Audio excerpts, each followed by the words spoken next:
So let me just run down the panel and introduce these guys to you. They're on your programs, and some of them you've already met, obviously. Some of them you'll meet later on. So obviously Imran and Aisha we've already met. Emily Stevenson here is representing NAMAD, British Jews Against Occupation. Stacey Johnson here from University of Nottingham and from the reverse mentoring practice. Zara Manahoto from Kids of Colour based in Manchester, and Ilyas Nagdi, who is on Amnesty's staff and also the author of Race to the Bottom. And as you see, some of those you'll meet in the workshops later on. So this is an opportunity really to have a conversation and hear different perspectives on the situation we find ourselves in the UK at the moment. And obviously the race riots, I mean, even that phrase is problematic, I think, because these were riots distinct from other race riots that have perhaps gone on in the past. So I wanted to kick off really by recognising, and I come at this as well, this question from the perspective of a white person who observed these scenes on my television screen with horror and dismay, but can't say that I felt in any sense any greater vulnerability because my white privilege enables me to walk down the street no matter what's going on with a certain amount of security. My male privilege allows me to walk down the street with a certain amount of security. That means that I don't identify with on the receiving end of some of the negative attitudes, violence, racism that was on display. So I wanted to begin by asking you guys, because there's a tendency to think, well, that was something that's happened and now it's over, and I think that would be naive to assume. So I wanted to ask you what, from your observations in your contexts, your experience, are the ongoing after effects and repercussions of what happened in the summer with what you're now experiencing or have experienced, or those in your context or your workspace are experiencing. I'll kick off. I'll ask Zara if you want to kick off with that, just to give us your perspective. Am I close enough? Yeah. I mean, I feel like in my context, where I'm situated in community, I wasn't shocked by what happened. The writing's been on the wall, it's been coming. We were slacking, anticipating and organising for when it was going to happen. How I find myself feeling at the moment is what was really, over the summer, the fascists, the far rights, the racists, the curious people who were disenfranchised, who were blaming the wrong people and adopted a state narrative around the oppression that they're facing, were visible. They were there, they were together, they were building community, they'd found a language that reached them, but we could see them. Now, they're sat next to me on the train, they're walking next to me in the supermarket, they're dropping their kids off at the same time as me when I'm dropping mine off at school. So they've kind of fallen back into community in ways that is almost more dangerous in ways, because now instead of concentrated attacks, they're individual and all over the place, and it's harder to react and respond to. And so, yeah, I think I'm from Manchester, if you couldn't tell. It's pretty obvious. We have now are really thinking about a two-pronged approach, which is like old school anti-fascists being able to react and mobilise to big mobilisations by the far right, but also thinking about how we are building connections and spaces in community to have dialogue and discussion around how actually the situations that we face as racialised people and like migrants who have come to this country and people who are struggling with poverty but are from Britain, how actually what's responsible is state violence and neglect rather than a specific people in our community. And so it's, and that's also a very weird thing to do, because it's like lefties, and I don't necessarily consider myself to fit into that kind of slot. So yeah, I think now people are shocked, and there's an element of energy, but it's everyone's still got to be very on guard and thinking about it. But it's a long-term thing. This now, there is no quick fix, and it is keeping front and centre where the violence that people are dealing with comes from. Thank you.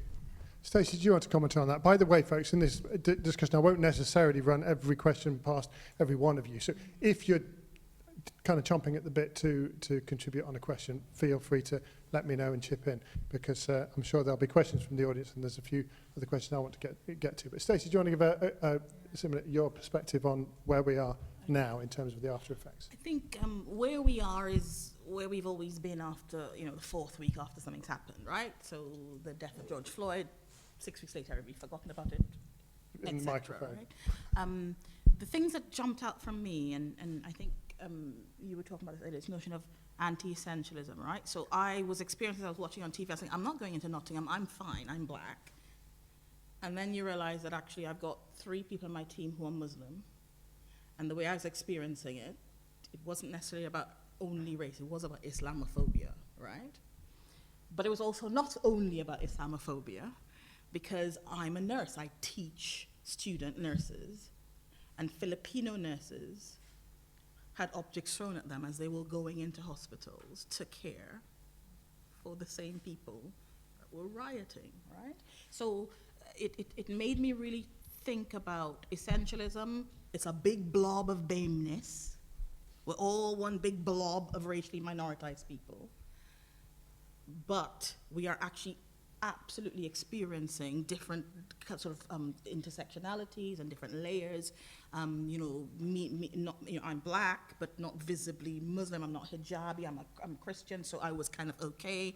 But look, I was a nurse who was an immigrant. Okay, so and then the other thing, you said these people are sitting next to you on the bus. I was also faced with the possibility that I was that person, because 3 weeks ago I went to Trinidad. I'm from Trinidad originally. And if you know, Trinidad's 7 miles off the coast of Venezuela, which is a failed state falling apart. And I was thinking, as I went around the shops, all these Venezuelans are coming here and taking our jobs.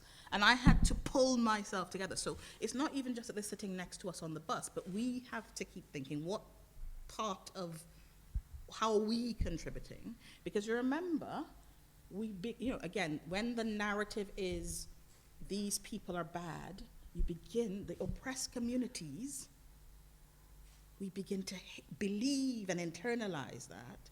We begin to hate ourselves and other oppressed people, which is why the working class, poor 19-year-old was attacking the other oppressed people. So I think, first of all, it's not a different person. It's us, right? The oppressed and all of the oppressed.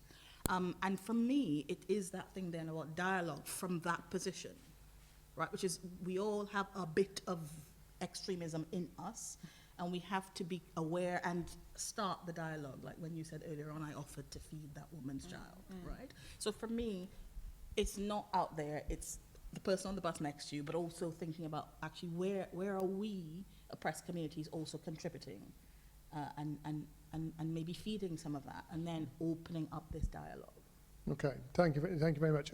Any other comments from the panel in terms of, again, that after effects, what is currently being felt from your perspective, from different perspectives? Emily, yeah. Yeah, I just wanted to jump in from the perspective of a Jewish person who's done anti-fascist organising. And actually I come to my organising from more of the anti-fascist perspective than I originally did from the anti-Zionist perspective, mostly because I thought I was of more value doing anti-fascist organising and that my Judaism wasn't very interesting. So I'm sure we're all aware that the Jewish community is hugely fractured right now, chiefly around the issue of the ongoing genocide and displacement of Palestinians. And one of the things that I found the most interesting is the wrong way of putting it, but the most notable about specifically Jewish organizing around those pogroms, and I use the word pogrom very specifically as a Jewish woman because that's what these race riots were. They were pogroms, they were state-enabled violence against minoritized and racialized people, was that I came into contact with people who may have described themselves as liberal Zionists, then going to these anti-fascist demonstrations and seeing it as a point of which way you want to look at it, radicalization towards an anti-fascist, anti-racist perspective, or de-radicalization away from hardcore Zionism and the kind of ideology that has lulled like specifically white Jews into a false sense of security, into this idea that if they have proximity to power and proximity to whiteness, they can be, you know, a white supremacist lapdog. Once they saw that, you know, fascists were going to North Finchley, which is, you know, historically a very Jewish area, and they were targeting refugees, and lots of these people are the children and the grandchildren of refugees that fled pogroms, especially in places like Odessa and Kishinev in the Russian Empire. Once they had actually seen that, like, you know, the buck doesn't stop with people who I perceive to be more racialized than me, you could see that they were slowly starting to come to it. And this is something that some of the organizations I've been in have been trying to build upon, right? If you kind of show them, hey, you know, this narrative that you've bought into, this idea of a model minority that you've bought into, that you've decided that you're a part of, actually doesn't hold weight and it doesn't hold water. And in fact, you have a lot more in common with people who are othered, especially with Muslims. I think anti-Semitism and Islamophobia's historic origins are actually quite similar. And I say this as someone whose mother is Bosnian, so I've seen the way in which violent Islamophobia has functioned in culturally Christian societies. Once you actually kind of show the mirror to them and be like, this is who you have been sharing a bed with, these are the people that you have been giving a pass to do absolutely horrific acts of racism, you know, because they have decided that they love an ethno-state more than anything else, that's when you can kind of drag them back from, you know, the narratives that they've bought into believing. I don't have a lot of hope, like other people have said. Like, I think people who've gone, oh my God, you know, look at these sudden race riots, like these sudden pogroms, are lying to themselves. The writing has been on the wall for years. I mean, how many of us in the room remember how bad specifically kind of anti-refugee and anti-immigrant racism was under Blair and Brown? I mean, I certainly remember it. But I think it's one way in which some of us have been able to grab specifically kind of white Jews and shake them a little bit and be like, what on earth have you been doing? What on earth have you been excusing in the name of, you know, a fascistic ethno-state? So I think it's been a spring point for some even more uncomfortable conversations that I think we've really, really desperately needed to have. Thank you. Let me, I'm just going to ask a kind of a follow-up question, which then, and then I'll let different ones of you chip in. One of the things, and a couple of you have touched on this already, just trying to unpick the causal factors that led to these riots. How much of this is some people who are racist, fascist, xenophobic, Islamophobic, versus how much of it is about, is caused by a sense of disenfranchisement, a classist issue essentially, by the white working class Brits, that disenfranchisement, and how much is government, or has government been complicit in leading to or contributing to those factors, and then complicit in a fairly weak response to them in the way that they've labelled these riots as far-right thuggery rather than calling them what they are. So anybody else want to chip in there in terms of the causal factors that have led us here and the intersectionality that of those factors? Ilyas, did you want to? Yeah, so I'll just, hey everyone. So I'll pick up on that a little bit, as well as a few other points, which is around sort of drawing on what's happened and the key lessons for us to learn in terms of how we move forward on this. And I think the first point is when we saw the racist violence unfolding and we saw the headlines and the comments from political leaders and politicians, etc., and the government press releases on everything they were going to do, before the violence, the writing was on the wall, as several panelists have said, and it was in legislation. It was in government press releases, it was in ministers' speeches, it was on party political manifestos.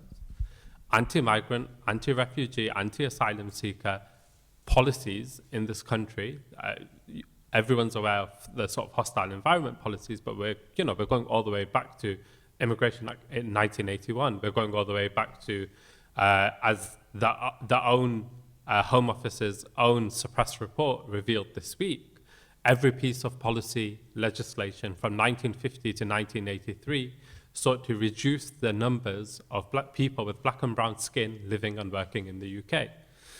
So I think one thing is the state narrative, as the violence was unfolding, is always, in the wake of these violent upsurges, very dramatically different from what will then be announced the week after.